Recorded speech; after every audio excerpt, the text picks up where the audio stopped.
Good morning, ladies and gents.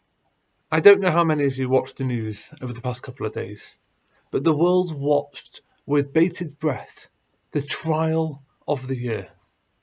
Last year, an African-American man named George Floyd died on a street in Minneapolis, Minnesota. He died at the hands, or rather the leg, of a policeman. And yesterday, Derek Chauvin, a 45-year-old former policeman, received 3 guilty charges for killing George Floyd. And we watched on the news how the sentence was read out and how he was taken away in cuffs. The jury examined the evidence, primarily a film of Chauvin kneeling on Mr. Floyd's neck for more than 9 minutes during his arrest. And it was followed by riots, and that led to this case being such a public, prominent one. But why do we care? Why is this important? What difference does this make to us here in King David in Manchester?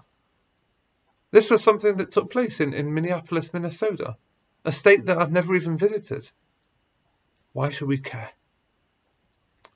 So earlier this week, Rabbi Schwartz spoke about what is known as the golden rule of religions. What Rabbi Akiva teaches is the most important rule of the entire Torah, to love your neighbour like yourself. And that is obviously one of the most fundamental rules of any society.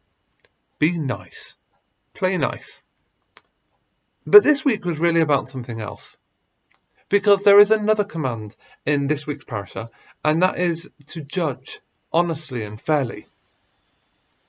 And it seemed like the entire US justice system was on trial this week. Would they do the right thing? Would there be justice for George Floyd, for his family, for the community? Allow me to explain.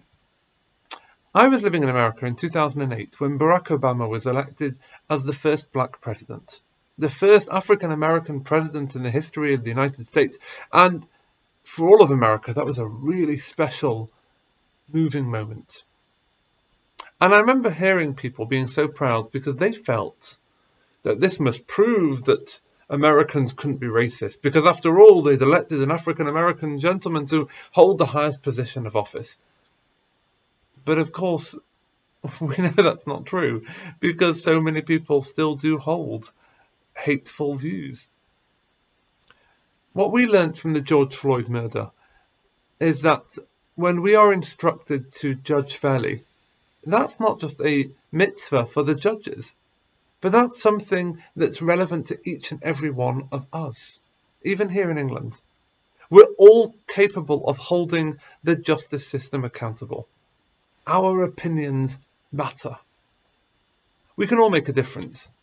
And we do so every single time we make a remark about somebody else, whether that's kind or whether that's mean.